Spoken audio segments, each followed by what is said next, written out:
Welcome to the Unit Economics Podcast. I'm Josh Stabinsky. On today's episode, I'm joined by Ilay Karateke, co-founder and CEO of Bezi. Bezi is a Labneh brand focused on introducing a new category to U.S. grocery shelves.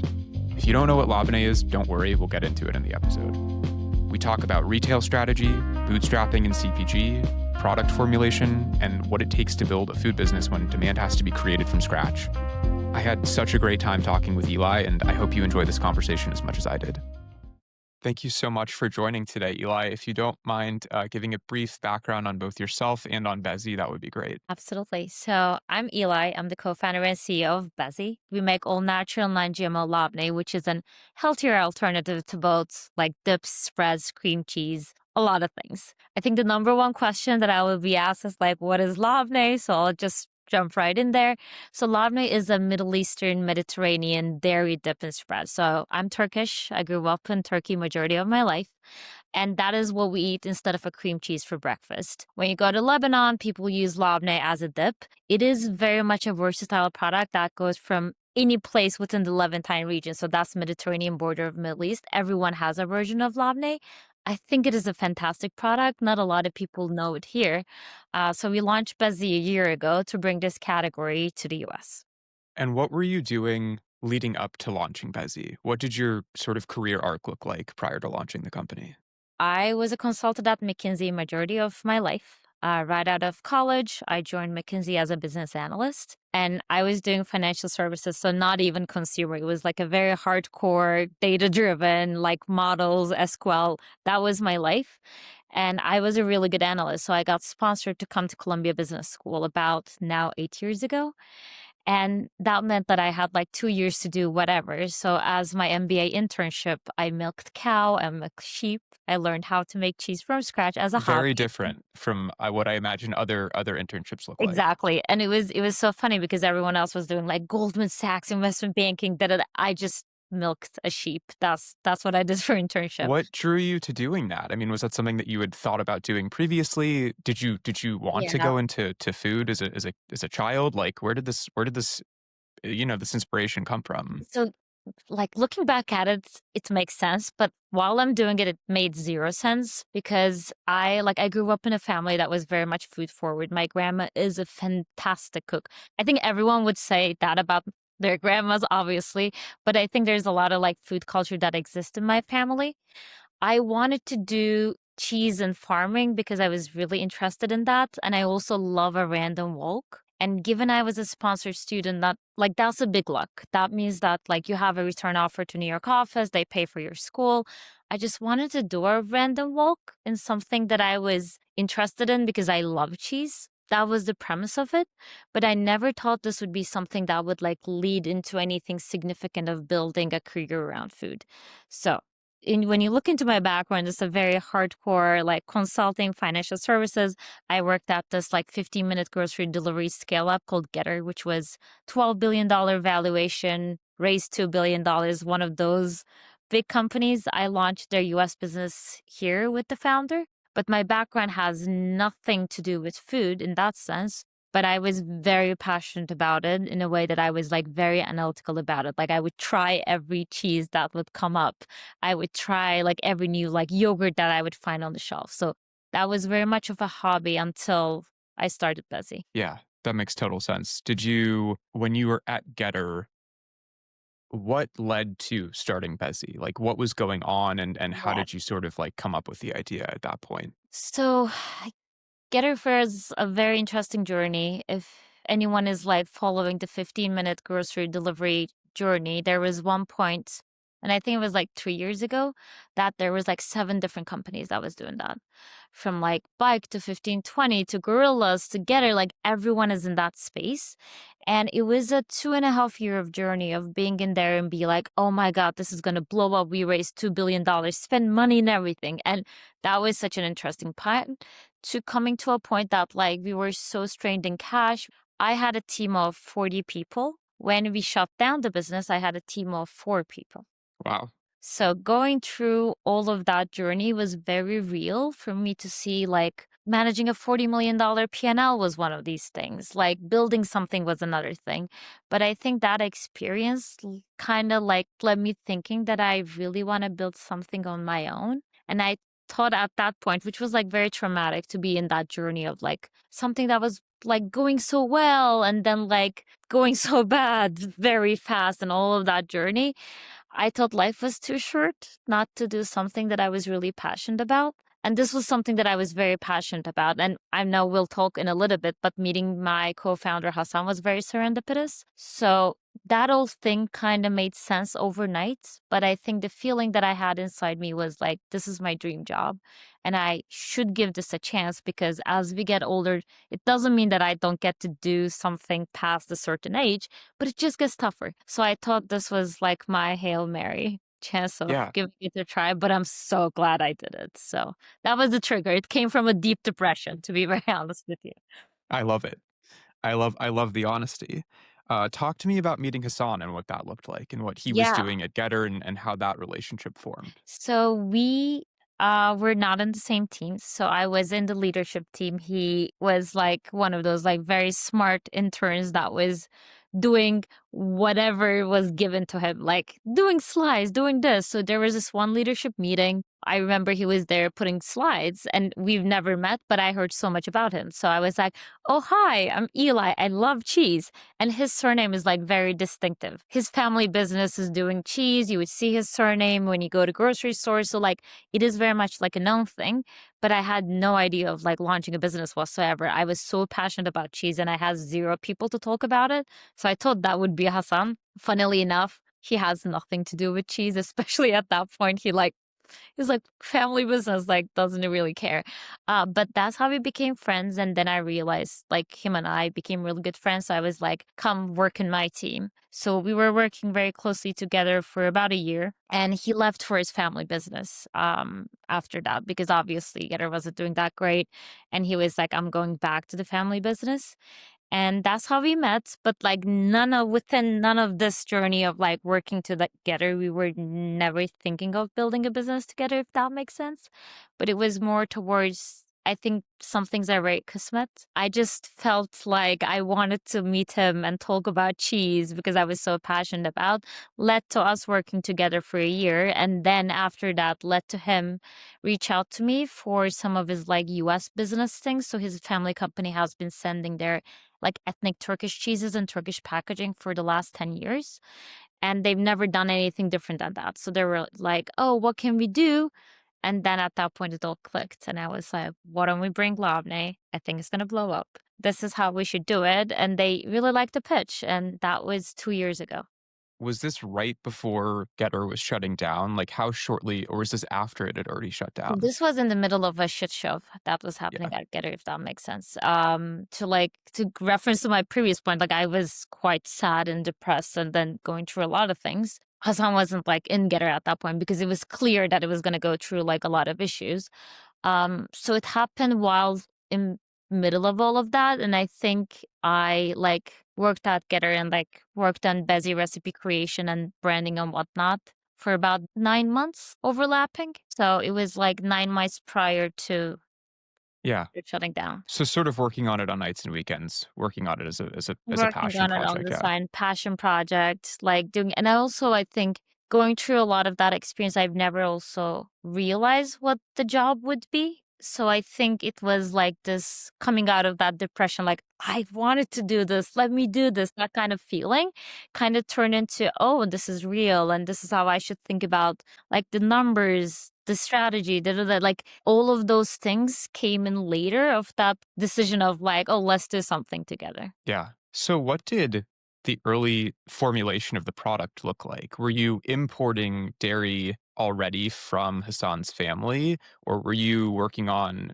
recipes and testing things out in the kitchen at home? Like, what did the early days look Yeah. like? So we were testing recipes in my near kitchen. So how we started the whole thing is like Labneh is plain. It's just plain. There's no flavoring, and I don't want to speak for other like Levantine countries around the area, but for Turks, Labneh is plain. There's no flavoring that comes in on a ready-to-eat Labneh at all. You can put starter, olive oil. I think that does exist, but it doesn't come in a pre-packed format. So the biggest decision we had was like, we need flavorings. Like we need to build something that would be like flavors. So we had a few ideas. My number one was everything. That's our bestseller, Labneh still. So I was like, it has to be everything Labneh. We knew plain needed to exist and we wanted to build another flavor. So that was the third one. So that was the first decision that came in. And then what we did was first get the plain Turkish labneh and make it, I can say it being Turkish, Americanized. So what that means is like, first you'll be shocked. Turkey, and I'm sure this is the same case for a lot of like Mediterranean countries, you generally eat extremely clean. Like the produce is fantastic. But when it comes to packaged goods, there is no understanding of a clean label because the life is generally clean label. So the packaging becomes like a little non-clean label compared to what you can get in Whole Foods, meaning you will put in gums, you'll put in stabilizers, because in a very Turkish CPG sense, that's what you need to do to make the product stable. So the biggest thing that we did when it comes to plain was I was quite strict, and I'm so lucky that Hassan's like family company understood this and like was very like amenable to all things, because I was like no gums, no stabilizers, nothing. Or Bezi plain is very different than the Turkish one because of that, and we wanted to be spreadable. So that was the first thing that we tried, and it's tricky because you need something in the product to hold on to the water. Chobani yogurt use carob bean gum.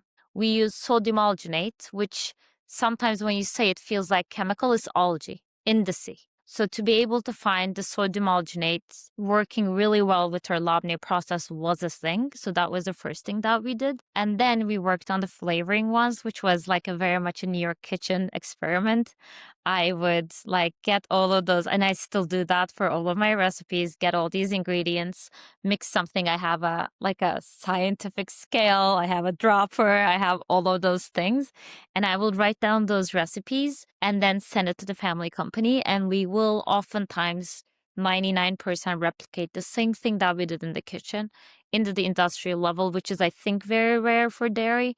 But that was I think the basis that we did. So it was very much like back and forth with our flavor partner and with the family company, going like, this is what we want. This is the lemon juice we want. And they would like say yes. That I think went back and forth for at least 6 months.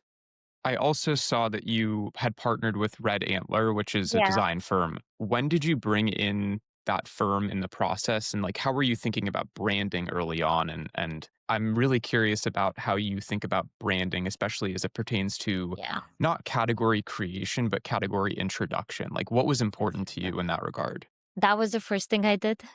So, because of the family company structure, we were able to get some Turkish subsidy as a way to like build a brand. And Hassan and I engineered in a way that we can like craft a separate entity here in the US that I'll be the co-founder, but still there will be some Turkish subsidy coming in. And that was the first thing that I did. So I wanted to work with Red Antler when I was at Getter. I was the head of marketing, merchandising, like literally doing a lot of things for the demand side of the business. And I wanted them to rebrand Getter for the US, which I thought the branding wasn't the right way of communicating to the customers. That didn't work out. But I had a relationship which was so valuable. So when I was thinking of building Labneh, the first thing I did was call Julia. Julia was the person that was like working with us during the Getter project. And I was like, I'm thinking of like building a Labneh company and I would want to work with you guys. And she was like, I'm in. The next day morning, we grabbed coffee literally outside of my Getter office in Lower East Side. I had the Turkish branded Bahçıvan Labneh, like kind of gives the idea. I was like, this is what we're starting. I had nothing else. But I'm like, we're going to build flavors. And the branding was quite important because when you look into the Labneh space, everything is very ethnic. Karun has been around. It's been owned now by the world's biggest dairy company, Lactalis. But when Karun launched 30 years ago, it was like an Armenian family that grew up with Labneh launching their own version, which a lot of people who were very familiar bought the product. But it didn't necessarily get the Americanized people into the category, very similar to like hummus early on when Sabra changed the game. So we knew that branding was everything to make the product approachable. So I'm very lucky that, again, like my co-founders really believed in the vision. So that was the biggest investment we did. That was the number one thing we did. And I'm still very grateful because I think that changed the whole game. We are building a category. Like labneh obviously does exist, but in ethnic aisles, and also all the flavoring labneh doesn't exist in the way that we are. So shelf was my only bet. We also cannot do D2C in the dairy product. So that's how we thought about branding. It is the fundamental thing that we did for a product to exist and the best investment that I've ever did for my Yeah, company. that's fascinating. Yeah. So so you have the product, you've got the brand, Yeah. you're ready to go. What Yeah. do the early days look like in terms of getting the product on shelves and getting the product into people's hands? Yeah. So again, like being I think a dairy product, it is very soon very clear that D2C can never be an option. I'm sure there's fantastic founders who are like hustling to figure that out. For my journey, I think am very clear in terms of what I want to do. So the first decision I was like, no D2C. I don't care what anyone tells me. So then it became the world of retail. And what I believe in, and especially I think building like Getter early on in like New York, Boston, Chicago, I think starting small and dominating is much better strategy than like trying to be at random places all around. Like get one chain in, I don't know, Florida, get the other chain in Chicago. I thought was a terrible idea. So we made a very conscious decision to be retail first and only and New York City. So I said no to everything else. And I had a backpack, I put on samples, and I walked to every grocery store in New York, all of them. Like, so the first one I got was West Side Market. I got that, yes. I walked to Brooklyn Fair. I got that, yes. I walked to like for the Gourmet Garage in like West Village. The buyer turned out to be there again, a very serendipitous moment, but they said yes. So like one by one, I was really walking and getting yeses. And I had this like, there's carbon print invoice papers, Yeah. literally writing those in carbon print invoice papers and giving them back. I still keep it in my bag because I think remembering those days is like very helpful. Yeah. And we found someone with a cooler truck to deliver. And that was also a very bold decision that everyone told me that was a terrible idea because I should have worked with a distributor. But we distribute ourselves in the city, not Whole Foods. That's a different thing. But that was the two fundamental decisions I made. And I just walked to grocery stores. And I still have to, by the way. I cannot do it in the way that I would want to do. So that's why we're hiring someone currently. But that was how we built our business. But from the decision of, I think, deciding to build Bezi to having Bezi be ready on shelves was a year. That seems really fast. Yeah. Yeah. And I think having my partners, like, obviously helped. But it was, I think a lot of things like coincided in a way that I, again, gut feeling. I was like, I'm just going to jump right in because obviously for a lot of people building businesses, like I am not making any sort of money, right? Like life is like very real in that sense. But I also has a gut feeling knew that if I didn't commit to this baby will die because no one knows what Labneh is. Like you and I might know, but I demoed as Zaybars earlier today. I'll tell you 60% of people don't know what Labneh is.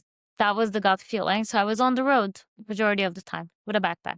I was gonna ask, when you went to those first grocery stores, did you have to explain to them what labneh was? Yeah, and I think it's like I'm trying to think if anyone knew what it was. Like zero people knew what it was, I'll tell you that.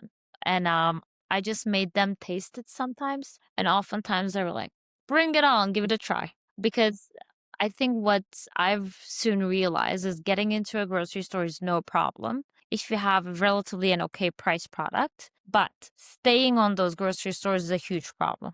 Because if you don't sell, people would not order back, or if you don't follow up, people will forget about you. We have that problem still because there are some stores that is just so small, not worth it. People will forget about you.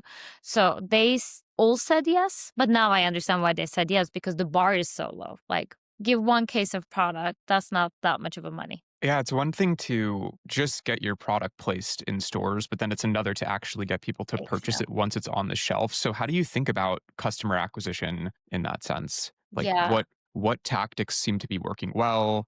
Has your strategy evolved over time? Like how do you think about bringing in new customers when so many people seem to not know what Labneh actually is? Yeah. So that I think is like a very unique challenge for my journey. And I like try to tell this for whoever I talk with. I read a lot of brand stories, which I think is helpful. Meaning not the ones that is like recent and then blowing up and raise a bunch of money. Those are very impressive and they're done by like a lot of hard work too. But I think what inspires me is the old school ones. For example, Zyko coconut water. Who knew what coconut water was? Or Siggy's yogurt, or like when Chobani was launching. Like all of those old school people have one thing in common. They tasted the product. That's it. And when you look into, I think, food as an industry, and Hassan says this, and I think it's very true, it is the only industry where you can get 100% of the benefits of the product that you're selling through trials. If, let's say, we were selling a luxurious hotel, you can show me pictures, but I cannot sleep on the bed. If it was an airline, again, you can show me pictures. I'm not going to take that plane. Versus food, you'll just taste it. You take it home, it's the same thing. You just put it in a bagel.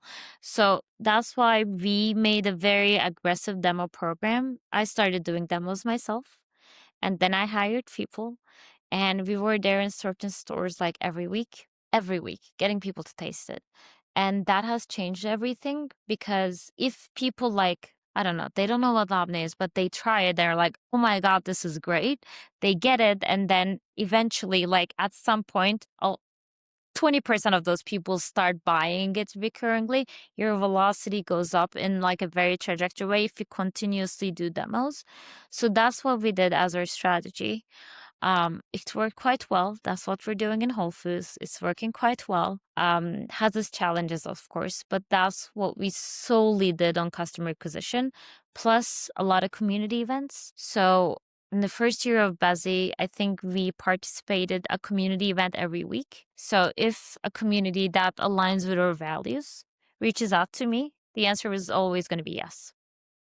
They like Metropolitan Cheese Club, like love henna, love what they do, love cheese. I'm like, take all the labneh you need. Like whatever you need, we'll donate to you. So that was the second piece that we did. That really helped. And that combination, I think, created like a halo effect in a very targeted geography that it helped with our velocities. And that's what we're seeing in Whole Foods. One thing that we are doing more actively is the social media element on top, which is like more of, I think, like the founder's story. People want to hear like how I built the business. Since they're doing it, that's, I think, something that we've started more with Whole Foods, and now we're seeing the payback of it. But the first year, it was literally just going for demos, getting people to taste it, and community events and getting people to taste it. How nationally distributed are you today within Whole Foods? We're Northeast. Okay. So Whole Foods has this like system that we want to be the baby in the Whole Foods elements, because if you're not the baby, you get charged a lot of fees. So you get charged to like do promotions, you get charged to just be on the end caps. As a local forager brand, we don't go through any of those fees. And that will like have you start in a region. And that's what we wanted to do. Again, like very similar strategy of how we launched our business. We're still keeping our business small and targeted, but like doing so well. So we're at 58 stores in Whole Foods, which is like so funny because when I was like launching, I was like, oh, God damn it, 58. And now I'm like, oh my God, 58. I cannot, like, I literally know each and every one of them. I'm like, Edgewater, Paramus, this, that. That's what we're doing currently. It's been officially 8 weeks that we've been on the shelves, or 2 SKUs are in there. So everything and hot honey. And it's such a big platform for us. We're so lucky that we were given that chance.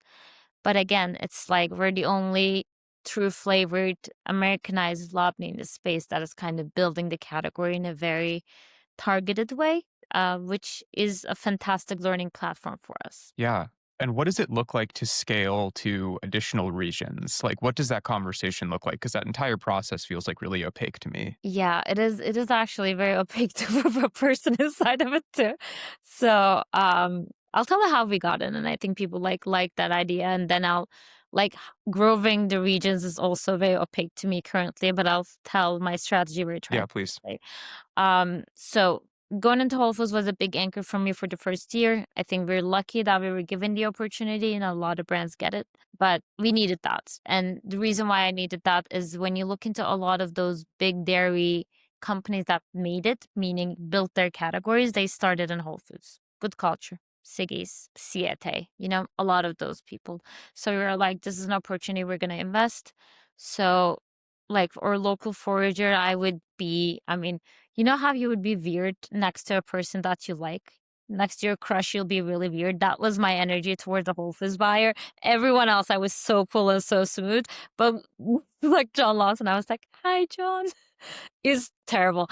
But given that we were doing great and the sales and everything else was very clear in our like local New York business, that ended up with him giving us that platform. Now that we're in, our goal is to showcase that we're selling a lot. And there is a data platform on Whole Foods which is very clear. It doesn't have comparisons, but it showcases what you're doing in every store from online to like in store, and what has been working and what's not working is very clear in terms of numbers. So what we're currently doing is doing it almost like this mind-blowing sales show. That's what we do. So in a couple of stores, Bezi sells more than 100 units per week, which is mind-blowing because Labneh is not that big of a category. None of these Labnehs were selling as much. So that is, I think, one thing that we're trying to do.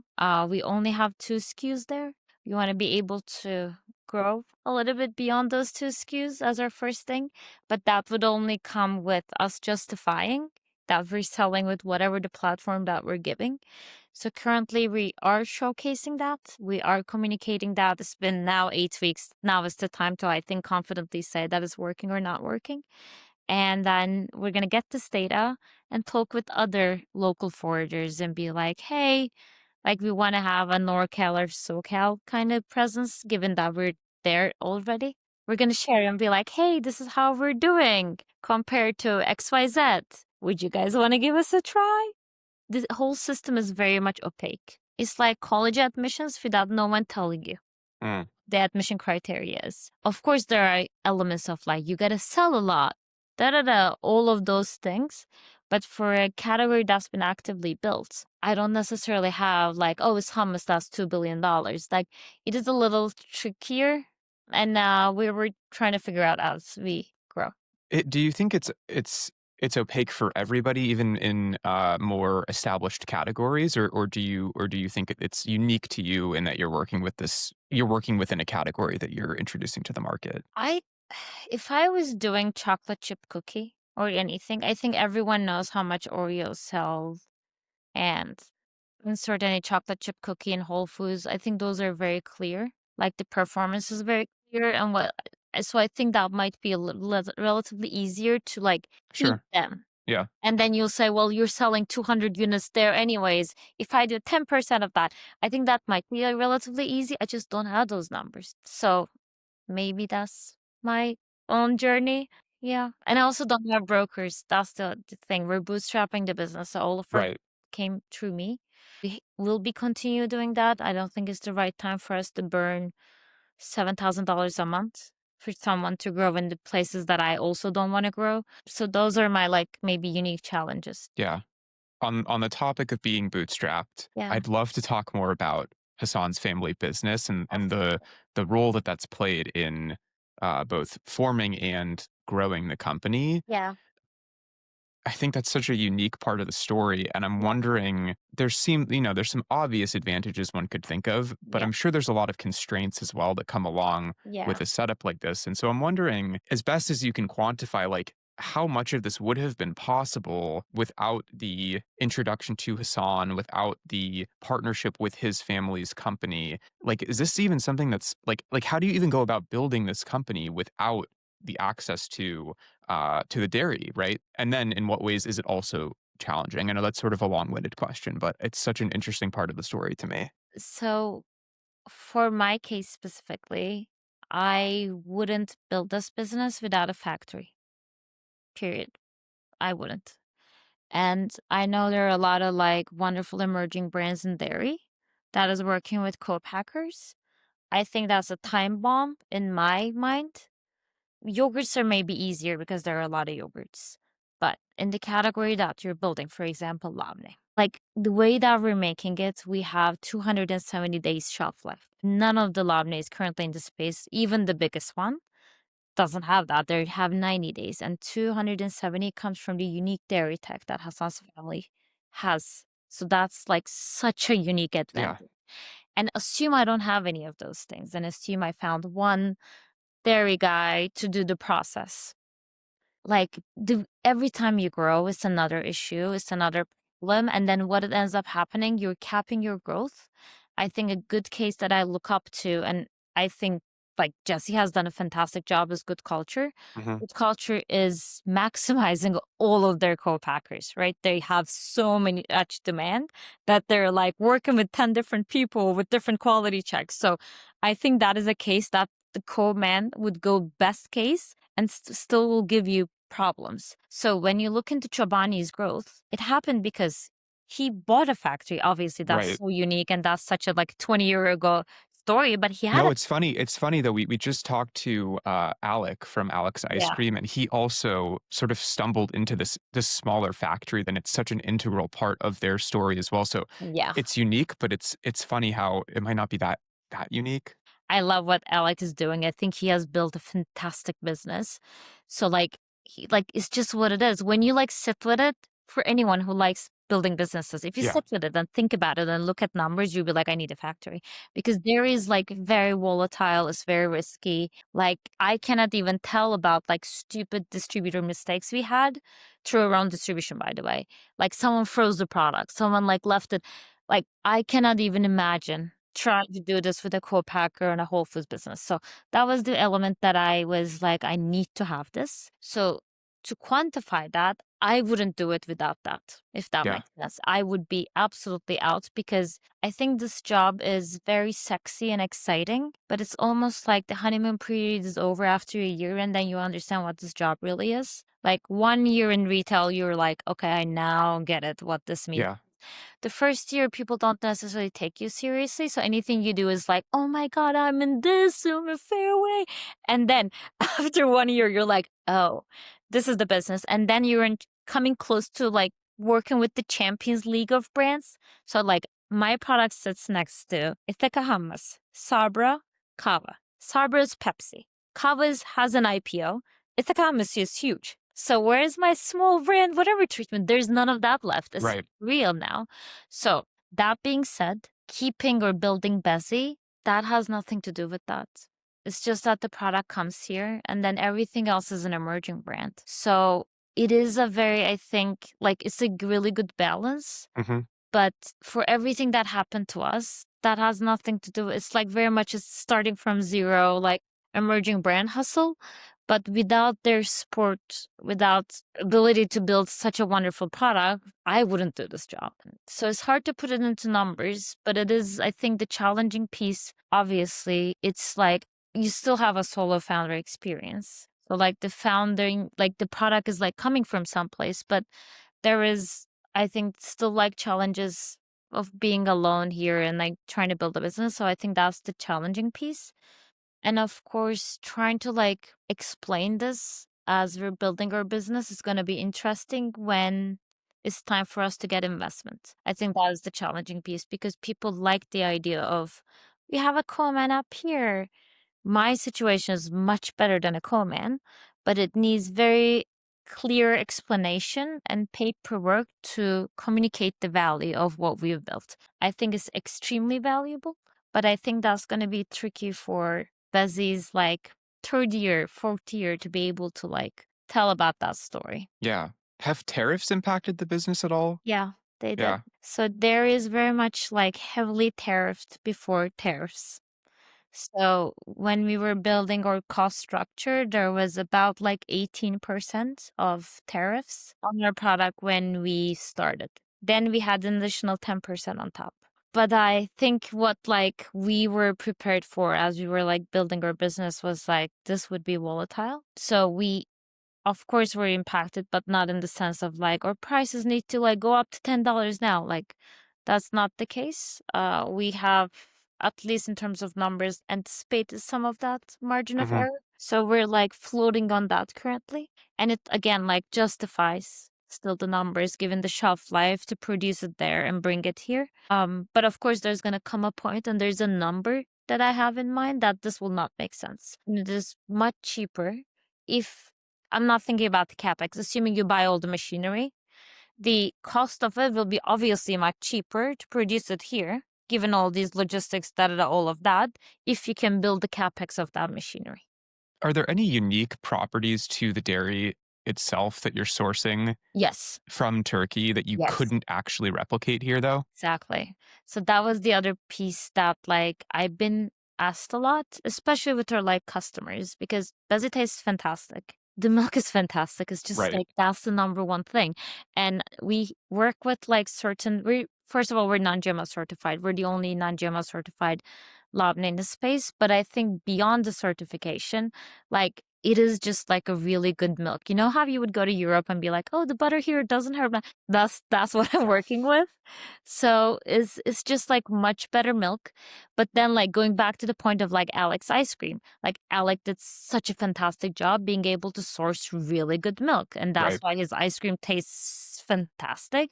So there will come a point that we need to replicate this here.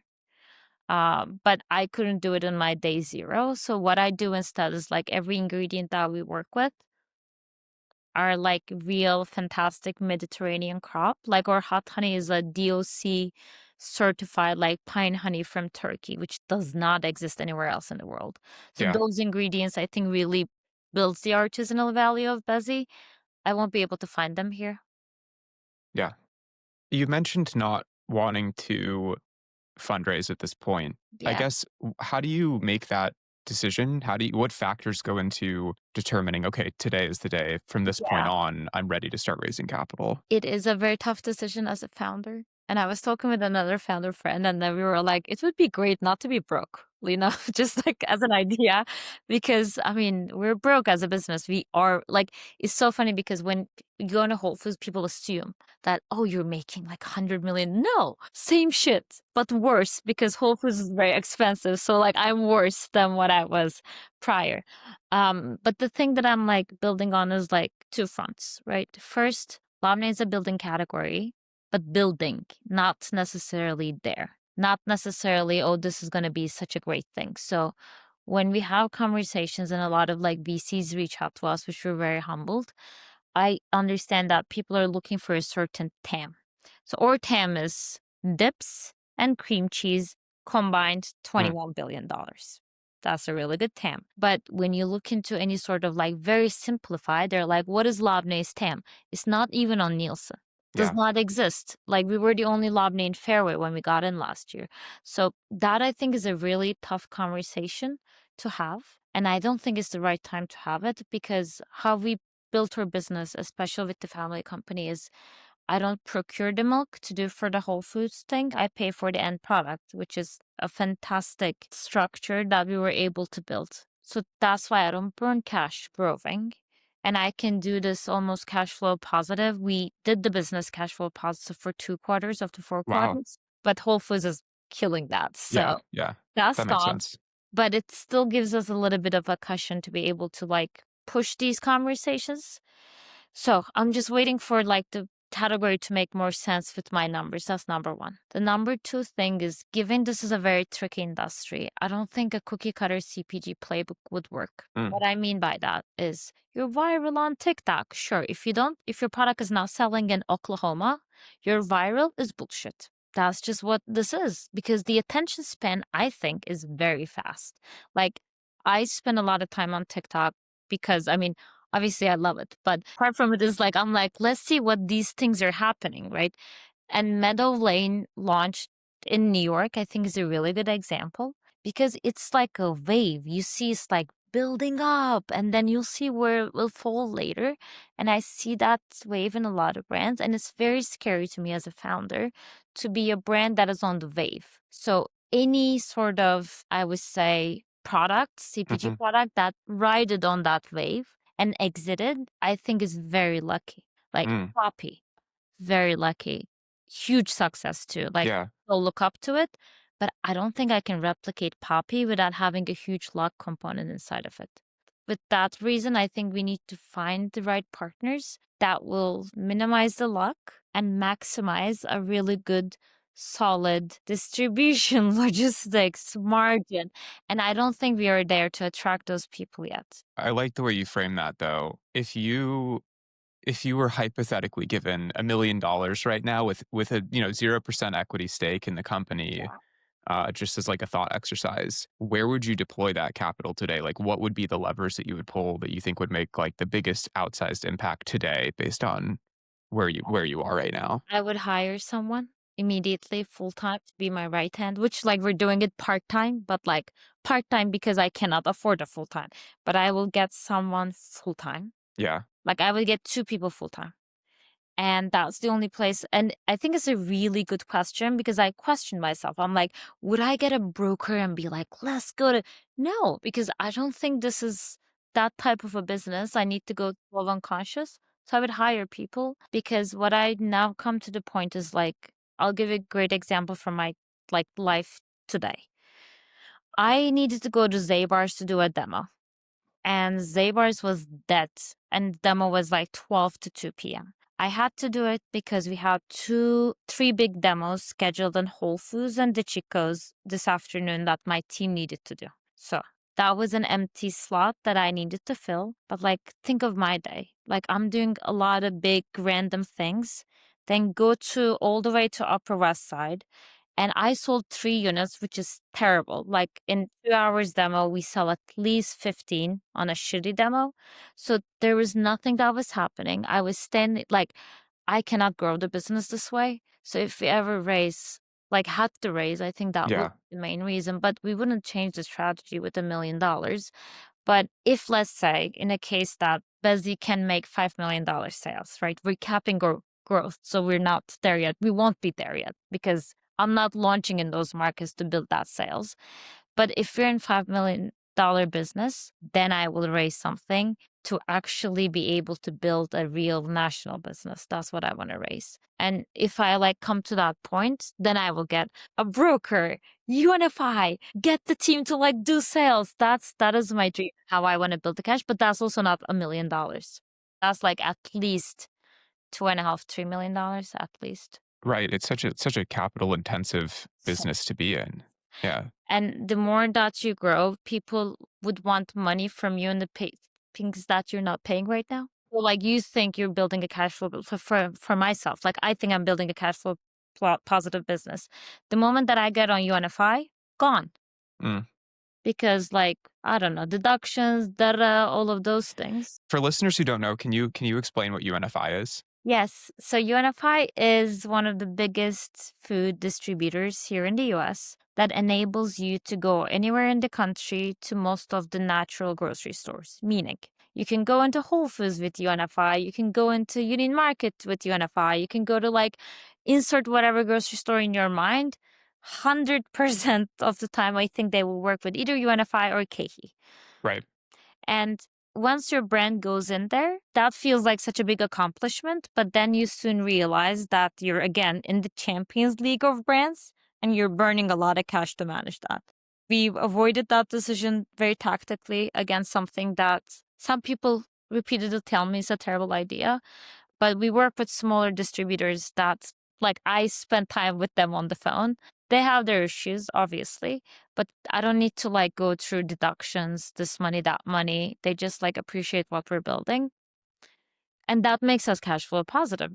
They're like, I give them $3,000 worth of product, they pay me $3,000. Yeah, I mean, it's hard to argue with the strategy, right? It's working in the sort of macro landscape that we find ourselves in, right? Like, I think the ability to run a cash flow positive business at all is very impressive. Seeing this at Getter was burning millions of dollars. But so is like every business in that sense, in like 15-minute grocery delivery space. Not that it's unique to Getter, everyone else burned, I don't know, like $10 million a month. Like, that was like the burn happening. Then what I realized is you lose control of your business. Mm-hmm. And I do remember very vividly that we would like create these presentations to the investors to showcase that we're doing great. Please give us more money. Give us 5 more months of runway. And that business needed to be like that because it was a very capital intensive business. CPG, maybe if it's built in some way, could be different, is what I want to showcase to myself. But like, to be very frank with everyone who's watching this, I struggle with this a lot. A lot. Like, I am so broke as a business. Like, I go to SF, I stay in Holiday Inn in terrible rooms. Like, start with that. From like every little decision we make is broke. I never had experienced a work life like this. So that comes with that. But I want to prove for the business that we can like do something that can stand on its own. Yeah.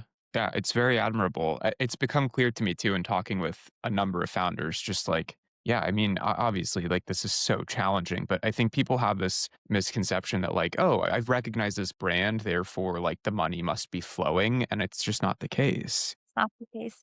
And like a lot of like big businesses that we're very much like used to, even like that has IPO'd. I think that concept is now coming us into realization, to your point with like the whole like conjecture of the whole business. People are like, oh, businesses need to make money. But when you talk to your like our grandpas, that concept existed from day one. You needed to make money. Right. So I'm trying to discipline myself about that, but it's extremely challenging, I'll tell you that. Yeah, absolutely. What have you changed your mind about from when you started Bezi till now? Has anything changed for you? Yes, I thought it was easier. And then I remember like our first times we built these like stupid models with us on me, like, this will be the growth. Like, bullshit, it will be the growth. It can be the growth if you like force it, but it wouldn't make sense to like build it that way. But in our minds, I think when we were building those models, we assumed that like we'll go national and Whole Foods right away. Like, are you stupid? Who go like that? That's just like doesn't make sense. So those are the things that I changed my mind very quickly. I think within the 5 months, I'm like, oh, this is very interesting. The other piece that I changed my mind was I assumed the product going into a grocery store would have existed on its own. Mm. None of the product exists on its own. Ithaca Hummus has a team of sales managers and merchandisers that fixes their product, gets and orders. Chobani still does. Like none of these things exist on its own. So you assume that you go into a grocery store and burn zero cash to support that is a fallacy. So that I changed that thing quite fast. I think now I'm changing my idea of like what it means to build a team. How so? So, like being a consultant, I think there is all these emphasis, and again, I think I have the background, so I'm gonna shit on my use case so that this is much clearer, right? My background is I was an engineer trained in Turkey's like big name schools, right? I come here, Columbia Business School. I'm a distinctive like engagement manager at McKinsey. This is all very exciting on paper, right? This CV means jack shit for the work that I'm doing currently. The only thing that would make sense is hustle and being humble towards people we work with and the work that we do. When you talk with previous Eli 1.5 years ago, I would have really maybe appreciated my type of CV. I think what I do currently right now is like I appreciate the hustle, and I don't care if you go to college or not. I really Mm. don't. I don't care what you have. What I care is like, do you believe in the work we do? Are you a nice person? Are you humble? And are you open to being like a hustler? But I don't come from a background that I was made to train to think of it that way. So now I'm building a team of people who really believe in what we do, that has the hustle, that we can all work together for something that we think is meaningful. So building a team like that that upholds that values but still delivers, it's a little tricky, but I'm learning. I mean, there's so much to learn. So when you're looking at a new hire, when you're looking at someone's resume, are there things that like you can actually look for that stand out, or is it really just in like just communicating with people and interviewing I think it's people? communicating because I'll tell you like a good example, and I'll send this to Francesca so she'll get to listen to. So my right hand is Francesca. Francesca was one of our first demo hires. She's the number like three in our team. So it's like me, Hassan, Francesca. And Francesca is a circus artist. Wow, So interesting. she's an aerialist. Yeah, There is no CV that could get me right. to believe. And I remember when I first with Francesca over Zoom, I'm like, okay, let me give this a try. And I'm so glad I did. I remember like the first 2 minutes of like seeing Francesca, and I'm like, oh my gosh, she's so like, she understood the assignment like crazy. Like, I feel so safe when Francesca is in a grocery store and I'm like, Francesca, I need help on Tribeca Whole Foods. I'll throw Francesca there and she'll figure it out. I can't read that on the CV, but I need to find a way to be able to identify those people. I couldn't figure that out yet, but that's, I think, what has been very helpful for our job because it feels very fancy. Inside of it, it's not, it's a very blue collar manual work. We carry boxes, we go to grocery stores, we become friends with people and make people believe in the cause. That's it. That's like, there's nothing fancy about it. I couldn't find a way to figure this out on a CV. So that's why I talk with people. That's what I do. But anyone is like trying to throw me like big names, thinking I'm a big name person because my CV is like that, I now hesitate. So it has changed words, but that's also not a great strategy. I shouldn't be judging that either.